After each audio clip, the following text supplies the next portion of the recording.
Welcome to Bookworms. I'm Sarah and this is Haley. Today we are reading Moses the Kitten by James Herriot, illustrated by Peter Barrett.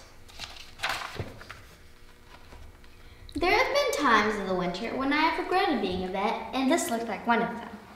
I had driven about 10 miles from home, thinking all the time that the dales always looked their coldest, not when they were covered with snow, but as now, when the first sprinkling streaked the bare flakes of the fells and bars of black and white like the ribs of a crouching beast. And now in front of me was a farm gate rattling on its hinges as the wind shook it. The car, heaterless and draughty as it was, seemed like a heaven and an uncharitable world, and I gripped the wheel tightly with my woolen gloved hands for a few minutes before opening the door. The wind almost tore the handle from my fingers as I got out, but I managed to crash the door shut before stumbling over the frozen mud to the gate.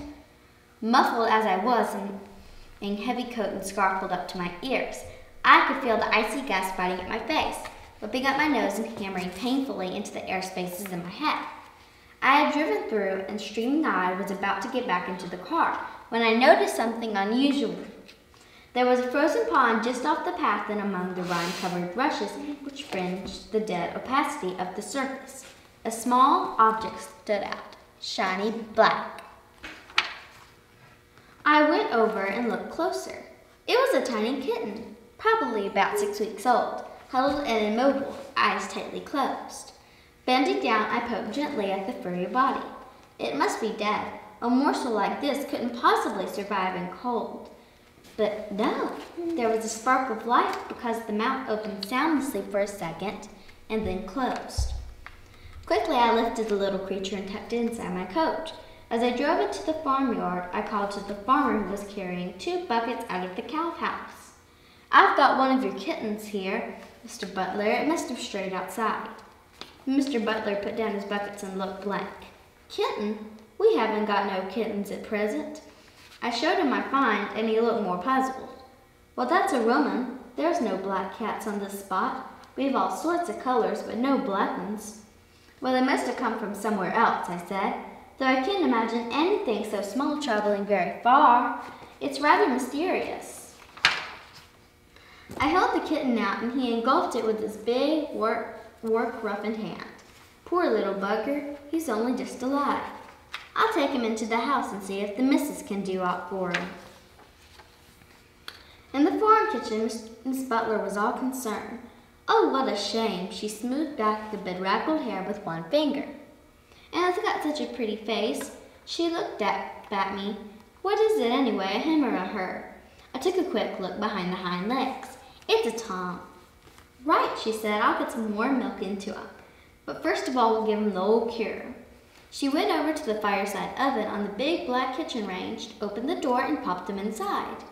I smiled. It was the classical procedure when newborn lambs were found suffering from cold and exposure. Into the oven they went, and the results were often dramatic. Mrs. Butler left the door partly open, and I could just see the little black figure inside. He didn't seem to care much what was happening to him. In the kitchen, I bent over the brown earthenware sink. I kept glancing across the oven. Mrs. Butler laughed. "Oh, he's still with us. Come and have a look." It was difficult to see the kitchen in the dark interior, but when I spotted him, I put out my hand and touched him, and he turned his head toward me. "He's coming round," I said. "That hour in there has worked wonders." "Doesn't often fail," the farmer's wife lifted him out. "I think it's a little toughen." She began to spoon warm milk into the tiny mouth. "I reckon we'll have him lapping in a day or 2. "You're going to keep him then?" "Too true we are. I'm going to call him Moses." "Moses? Hey, you found him among the rushes, didn't you?" I laughed. "That's right, it's a good name." I was on the Butler farm about a fortnight later, and I kept looking around for Moses. Farmers rarely have their cats indoors, and I thought that if the black kitten had survived, he would have joined the feline colony around the buildings. Farm cats have a pretty good time. They may not be petted or cosseted, but it has always seemed to me that they lead a free, natural life. They are expected to catch mice, but if they are not so inclined, there is abundant food at hand. Bowls of milk here and there, and the dogs' dishes to be raided if anything interesting is left over. I had seen plenty of cats around today. I saw some flitting nervously away, others friendly and purring. There was a big tabby loping gracefully across the cobbles, and a big tortoiseshell was curled on a bed of straw at the warm end of the bed. Cats are lovers of comfort. When Mr. Butler went to fetch some hot water, I had a quick look in the bullock house, and a white Tom regarded me piteously from between the bars of a hay rack where he had been taking a siesta. But there was no sign of Moses. I finished drying my arms and was about to make a casual reference to the kitchen, but Mr. Butler handed me my jacket. "Come round here with me if you've got a minute," he said. "I've got something to show you." I followed him through the door at the end and across the passage into the long, low-roofed piggery.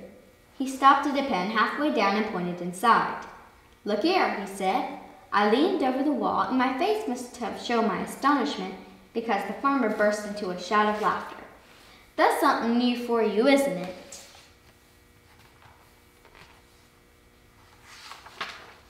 I stared unbelievably down at a large sow stretched comfortably on her side, suckling a litter of about 12 piglets, and right in the middle of the long pink row, very black and incongruous, was Moses. He had a teat in his mouth and was absorbing his nourishment with the same rapt enjoyment as the smooth-skinned fellows on either side. "What the devil?" I gasped. Mr. Butler was still laughing. "I thought you'd never seen anything like that before." "I never have any road." "But how did it happen?" I still couldn't drag my eyes away. "It was the missus' idea," he replied. "When she got the little youth lapping milk, she took him out to find the right warm spot for him in the buildings. She settled on this pen because the sow Bertha had just had a litter, and I had a heater in it, and it was randy cozy." I nodded. "Sounds just right." "Well, she put Moses in a bowl of milk in here," the farmer went on, "but the little feller didn't stay by the heater very long. Next time I looked in, he was round at the milk bar." I shrugged my shoulders. "They say you see something new every day at this game, but this is something I've never even heard of. Anyway, he looks well on it. Does he actually live on the sow's milk, or does he still drink from his bowl?" "A bit of both, I reckon. It's hard to say. Anyway, whatever mixture Moses was getting, he grew rapidly into a sleek, handsome animal with an unusually high gloss to his coat, which may or may not have been due to the porcine element of his diet.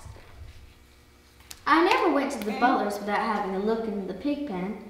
Bertha, his foster mother, seemed to find nothing unusual in this hairy intruder and pushed him around casually with pleased grunts, just as he did with the rest of her brood. Moses, for his part, appeared to find the society of the pigs very congenial. When the piglets curled up together and settled down for a sleep, Moses would be somewhere in the heap, and when his young colleagues were weaned at 8 weeks, he showed his attachment to Bertha by spending most of his time to her. And it stayed that way over the years. Often he would be right inside the pen, rubbing himself happily among the comforting bulk of the sow. But I remember him best in his favorite place, crouching on the wall, looking down perhaps meditatively on what had been his first warm home. The end. Bye.